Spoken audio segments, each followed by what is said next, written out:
Bienvenidos, somos una visión que trasciende fronteras. Por eso llegamos a tu hogar a través de la experiencia de Iglesia por WhatsApp, la cual está cargada de oración, adoración y palabra de Dios. Lleva a la iglesia a tu casa y no dejes de recibir salvación, sabiduría y revelación de lo alto. Aleluya, gloria al Señor. Vamos a entrar en el tema de la enseñanza de hoy.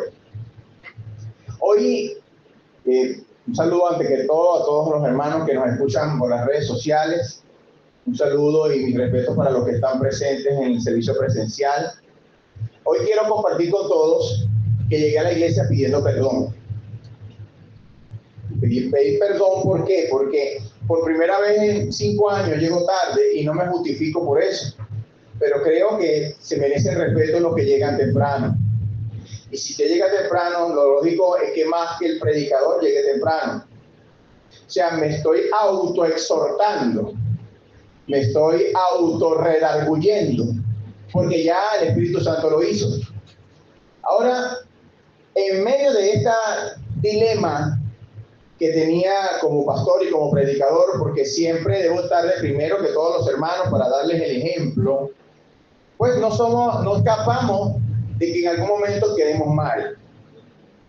En nuestra humanidad, no por justificarnos, tenemos que sobrellevar las cargas los unos de los otros. Y entonces cuando nosotros decimos, bueno, si el pastor no ha llegado, si el predicador no ha llegado, entonces ¿quién va a predicar?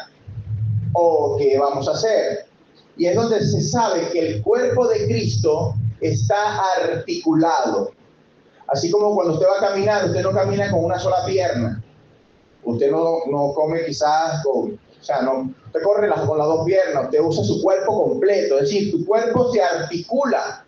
Y si alguna parte de tu cuerpo se lesiona o se lastima, entonces el resto del cuerpo se tiene que abocar a ayudar al que está lesionado.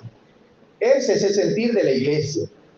Y para ello vamos a compartir un mensaje que lleva por título Peor que un incrédulo. Aleluya. Peor que un incrédulo. Y para ello les invito a abrir sus Biblias en Primera de Timoteo, capítulo 5, versículo del 7 al 8. Repito, Primera de Timoteo, capítulo 5, versos 7 al 8. Y lo leemos bajo la bendición del Padre, del Hijo y del Espíritu Santo. Amén. Manda también estas cosas para que sean irreprensibles. Porque si alguno no provee para los suyos, ha negado la fe. Dice aquí, si alguno no provee para los suyos y mayormente para los de su casa, ha negado la fe y es peor que un incrédulo. Padre, en el nombre poderoso de Jesús, te damos gracias por la oportunidad que nos das de compartir tu palabra. Sabemos, mi Dios, que tú no nos enseñas con teoría, sino que nos enseñas en la práctica, para que podamos sentirnos identificados y velar, Señor, para que nosotros no deslicemos y caigamos en error. En vez de criticar el error de otros, debemos velar para nosotros no caer en ese error. Orar, Padre, por el que está en medio de las pruebas y los procesos y cuidar que no seamos nosotros quienes estemos en ese lugar. Por eso te pido que nos des hoy, dile, espíritu de sabiduría y de revelación en el conocimiento de ti. Abre nuestro entendimiento para que podamos comprender las Escrituras y nos lleves a aguas profundas del Espíritu Santo. En el nombre de Jesús, amén, amén. Gloria al Señor. Fíjate, iglesia. Como le decía en la oración al Padre, nosotros para poder aprender misericordia, Dios permite que pasemos por procesos y pruebas para que tengamos misericordia cuando veamos a otra persona en una situación similar. Yo les decía que llegué pidiendo perdón a la iglesia por el retardo que tuve, por no llegar a tiempo, no llegar más temprano, como debe ser todo pastor, como debe ser todo predicador, como debe ser todo creyente. Debe anhelar llegar temprano a la iglesia para no perderse nada. Porque desde el momento que se saludan en la mañana hasta el momento que se despiden es importante. Porque es el único momento en el día en que tenemos para compartir y ayudarnos y orar los unos por los otros. Además de adorar al Señor y compartir el mensaje de la palabra, que se supone que es el alimento que nos va a iniciar en la semana. Es la primera comida de la semana, porque el domingo es el primer día de la semana. Entonces la palabra que consumimos el domingo es el primer alimento de la semana. Es importante porque no podemos comenzar la semana con el espíritu vacío. Tenemos que ser llenos, aleluya. Entonces, hoy les comento que cuando nos levantamos, noto que no había comida en la casa, no había agua en la casa, y yo por un momento me enojé conmigo mismo, pues yo decía, ¿cómo es posible que haya llegado el domingo y no tengamos la provisión en la casa? ¿Cómo es posible que no tengamos agua? Y entonces, en vez de resolver lo que tenemos que resolver, que es ir al servicio dominical, entonces hay que buscar la comida porque si no en la tarde no hay comida. Que hay que buscar agua porque no había ni siquiera para el café. Entonces, yo en medio de mi enojo, el Señor me ministra y me dice, ¿pero por qué te enojas? El que no provee para los suyos, especialmente para los de su casa, ha negado la fe y es peor que un incrédulo. Dale un fuerte aplauso al Señor. Wow, Señor. Por eso es que el Espíritu Santo es el consolador. Porque cuando tú estás incluso en contra de ti mismo, Él te dice, no seas tan duro contigo mismo. Y justamente Él me exhortaba a mí, porque ¿qué crees tú? ¿Por qué tú tienes que ser infalible? ¿Por qué tú crees que tú debes ser infalible por solamente el hecho de ser el pastor de la iglesia? Estás cayendo en lo mismo que tienen que soportar a veces tus propios hijos, que por ser hijos de pastores en la escuela le exigen mucho más que a los demás estudiantes. Y le dicen, tú eres hijo de un pastor, deberías saber eso. Como que si eso nos calificara a ser perfecto. Sin saber que nosotros todos, no solamente en la familia pastoral, sino todo cristiano está en proceso de construcción. Es decir, ellos están en proceso de ser edificados, de crecer, de aprender. Entonces, todos, por algo la palabra nos dice a todos que debemos sobrellevar nuestras cargas, y dice, los unos de los otros, y así cumplir la ley de Cristo. O sea, que ¿en qué consiste la ley de Cristo? En sobrellevarnos las cargas los unos de los otros. Pero hemos crecido en un medio de una cultura religiosa en que el mayor peso de la carga cae sobre el liderazgo, cae sobre el pastorado, cae sobre el predicador, sobre los intercesores, cuando eso debe ser una carga compartida, aleluya. Donde nosotros todos, ninguno se pone por encima de nadie, sino que somos iguales ante la presencia del Señor. Con talentos y virtudes diferentes, con incluso luchas diferentes, pero ante la presencia del Señor somos parte del mismo cuerpo, aleluya. Entonces, ¿cómo nos debemos ver nosotros los unos a los otros? Si queremos amarnos los unos a los otros, tenemos que mirarnos con miradas compasivas. Tenemos que vernos con compasión. Tenemos que vernos como redentores. Aun si llegara una persona a la iglesia vestida de prostituta o algún hombre vestido de homosexual o transvesti, tú debes verlo con el amor de Dios y verlo con los ojos redentores de Jesucristo. Aleluya. Ese debe ser el propósito de la iglesia como cuerpo. Ver al otro hermano como más importante que tú, aunque veas sus debilidades. Saber que tú quizás tienes las tuyas y quizás son peores, que a lo mejor tú no las puedes ver, pero todos los demás pueden verlas. Entonces, el Señor me llevaba esa palabra que está en 1 de Timoteo 5. Y este capítulo 5 completa de primero de Timoteo se refiere a los deberes de los cristianos hacia los demás. ¿Cómo deben tratar un cristiano a sus demás hermanos? ¿Con qué clase de amor tienes que sobrellevar? Porque el amor no es que te le diga te amo, hermano. El amor se demuestra cuando tú toleras la falla de tu hermano. Cuando tú lo ves compasivamente y aun cuando tenga muchos errores, tú le digas, hermano, ¿sabes qué? Aunque tengas tantas cosas por corregir, yo te amo, aleluya. Dale un fuerte gloria a Dios en esta mañana.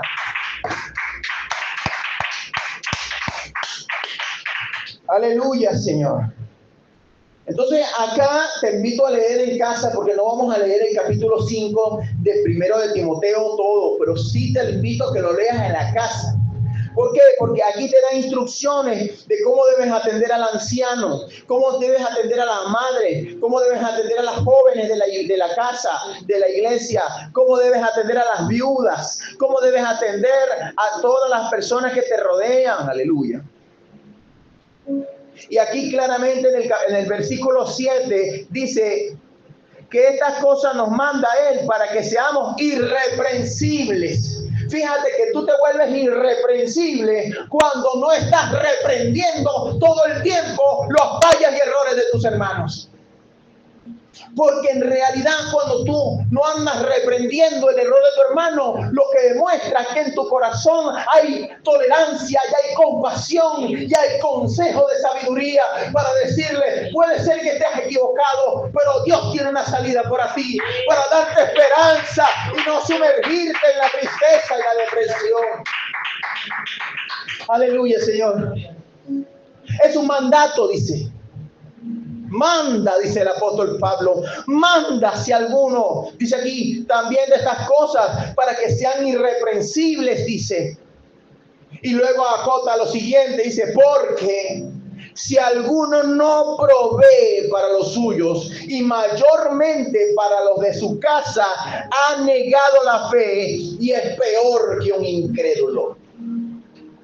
Mira, muchas veces el evangélico, el cristiano evangélico, o simplemente critica la incredulidad de los demás con dureza, sin compasión. Y sabes, quizás en medio de eso tienen gran razón. ¿Por qué? Porque la incredulidad es el peor de los pecados, ¿sabes? Porque es la raíz de muchos pecados. Porque por incredulidad la gente cae en desobediencia, porque no cree lo que Dios ha establecido en su palabra y por lo tanto prefiere ignorarlo. La palabra claramente exhorta a que no debemos estar en adulterio, pero ¿cuántos adulteros hay en la iglesia? Aún así son bienvenidos a la iglesia. ¿Cuánta gente anda en fornicación en la iglesia? En la iglesia, no me estoy refiriendo a los mundanos, no me estoy refiriendo a los que están en las calles, me estoy refiriendo a los que están en la iglesia. ¿Cuántos mentirosos no hay en la iglesia? Por eso que yo comparo muchas veces la iglesia con una sala de emergencia en un hospital. Usted quiere ver heridos hasta más no poder, vaya a la iglesia.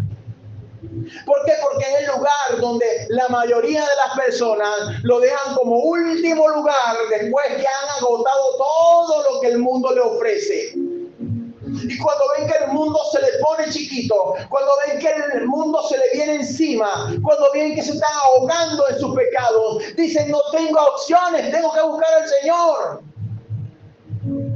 Y van a la iglesia. Oye, ¿qué me va a decir usted que usted llegó a la iglesia santo? Porque si usted hubiese llegado a la iglesia santo, no necesitaría ir a la iglesia. Pero ¿qué pasa? Que muchas veces cuando medio corregimos nuestros errores, medio resolvemos nuestros problemas, entonces nos creemos con el dedo suficiente para acusar a cualquiera que se acerque y condenarlo y mandarlo para el infierno. Tenemos que ser llenos del amor de Dios. Tenemos que ser llenos de los ojos redentores de Jesús.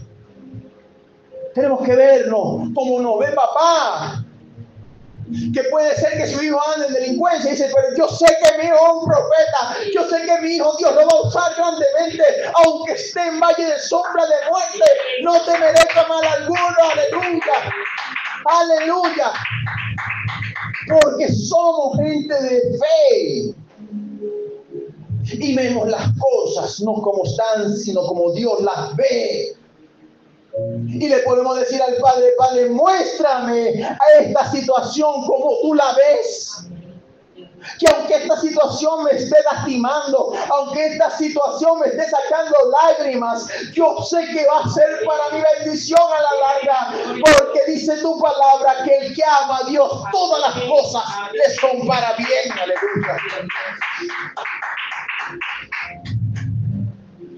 La incredulidad es el peor de los pecados, pero créanmelo, la enorme mayoría de los que estamos en la iglesia somos incrédulos, porque lo que nos hace creyentes a nosotros no es que tú hayas confesado a Cristo como tu Señor y Salvador. Lo que te hace creyente es que en medio de la tempestad descanses en Él.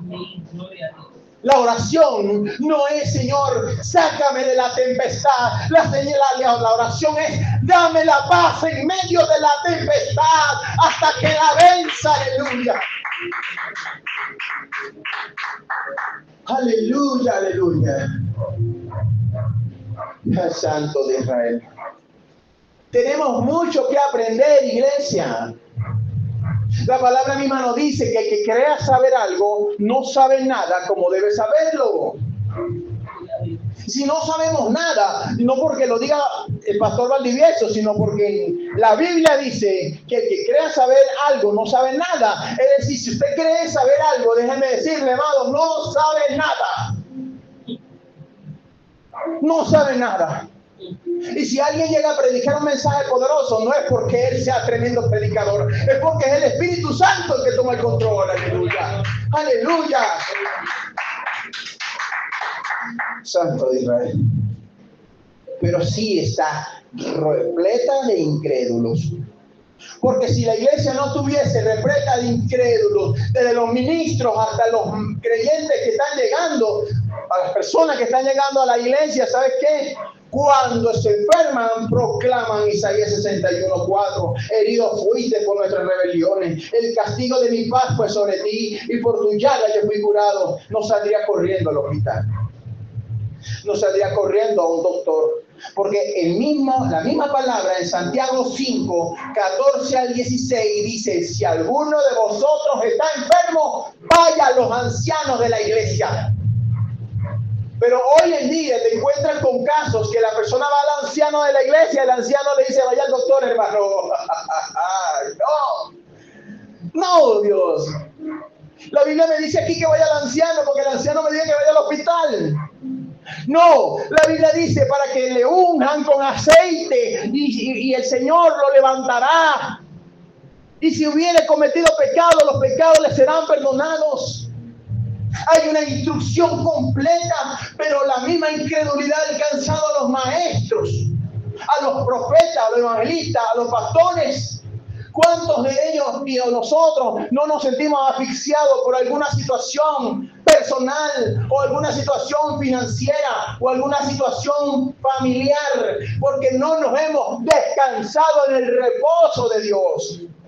Porque así como alguien que se acalambra cuando está nadando en el mar, la solución no es que luche contra el calambre. La razón, lo que tiene que hacer es explotar. Hacer bollita, como dicen. Flotar. Porque si tú intentas seguir braceando cuando estás cansado en medio del mar, lo que vas a lograr es que el cansancio te lleve a la angustia y la angustia te lleve a ahogarte en el mar.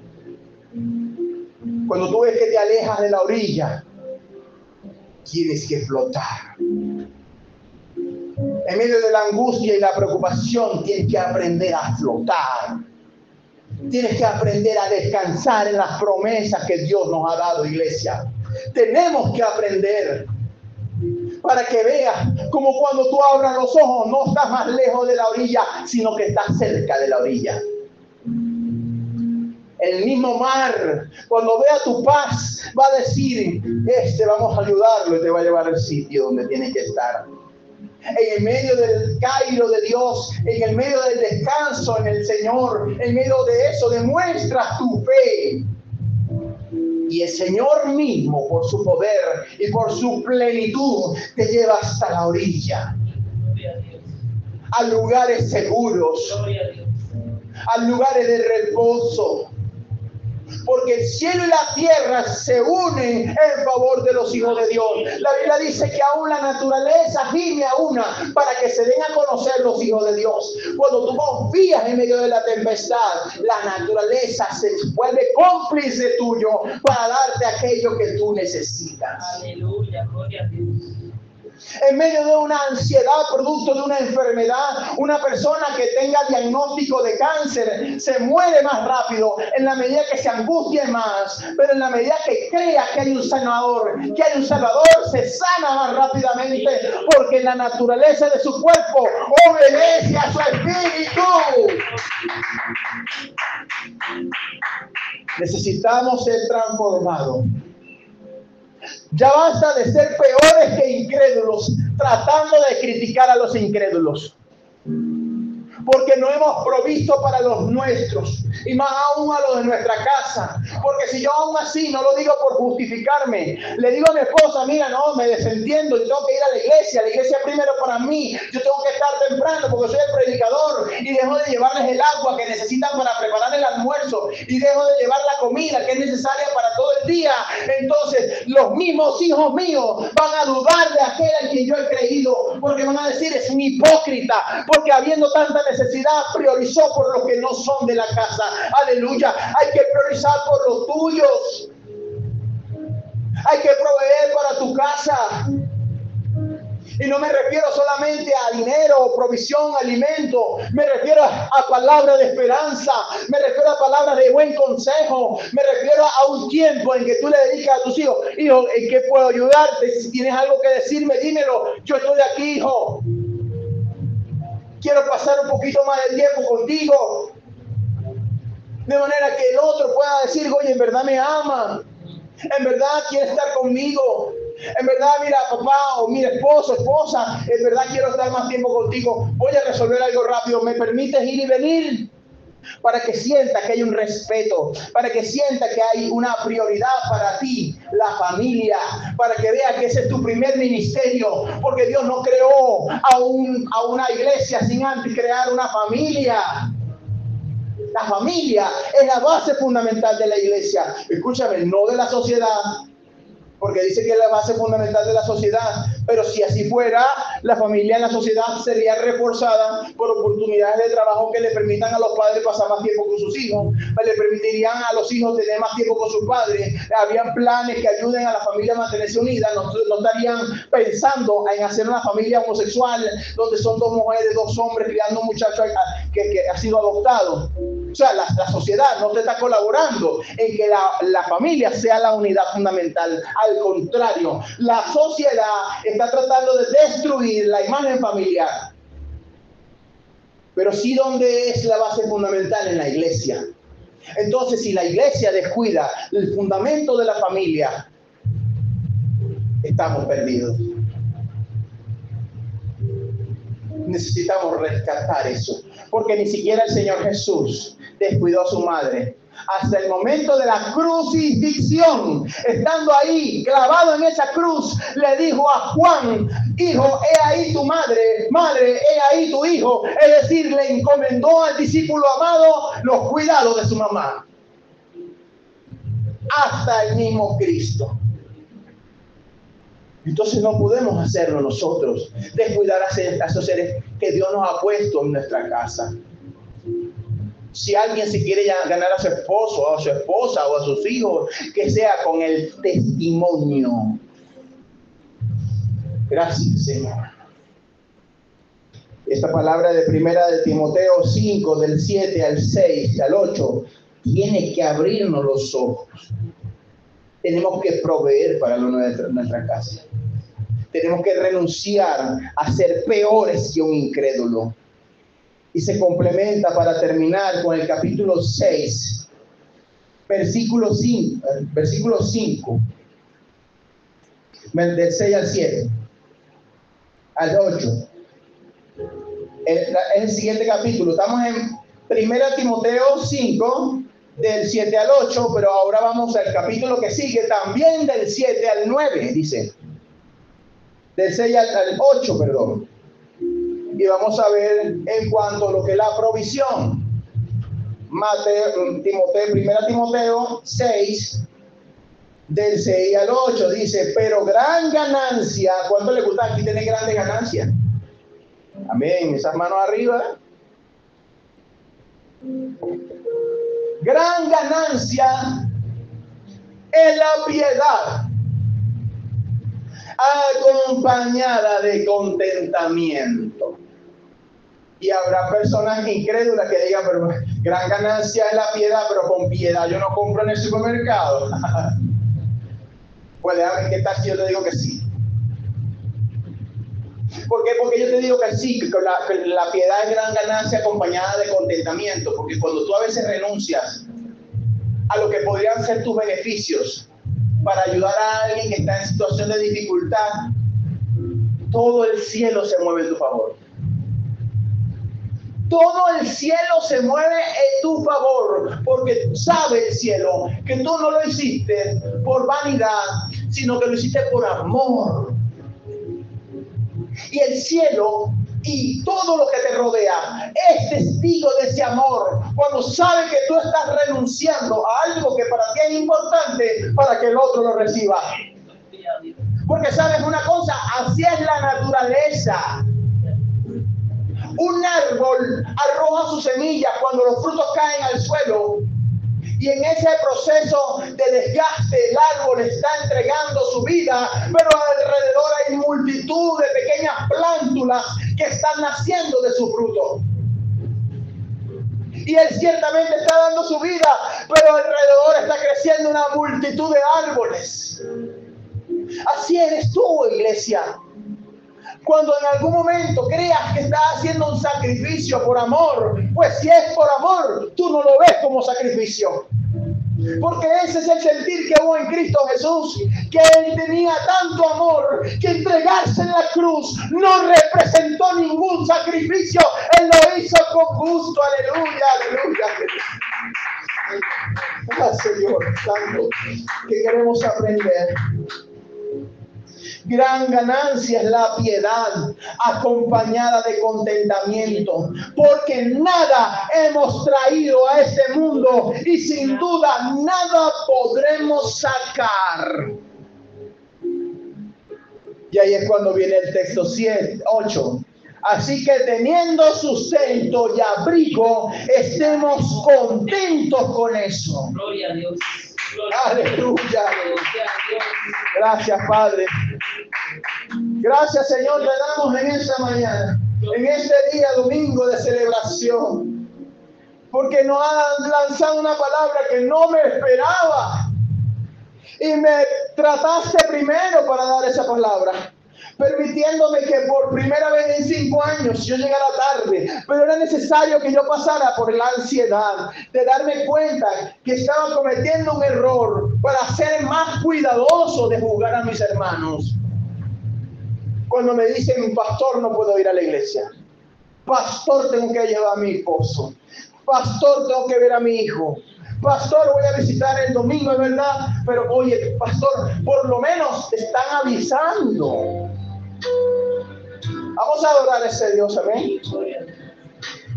Vine a adorar a Dios. ¿A qué viniste, iglesia? Vamos a adorar. Vine a adorar a Dios. Vine a alabar su nombre.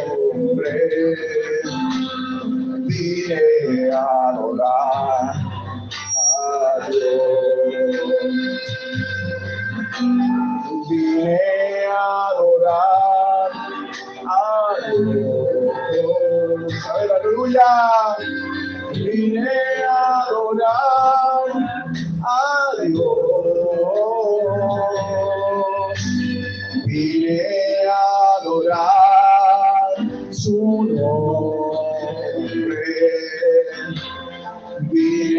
a adorar a Dios.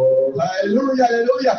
Mira, Él vino a mi vida en un día muy especial. Cambió mi corazón en un nuevo corazón. Y esa es la razón por la que digo que vine a adorar a Dios. Él vino a mi vida en un día muy especial. Cambió mi corazón. En un nuevo corazón lo cambió, aleluya. Y esa es la razón por la que digo que vine a adorar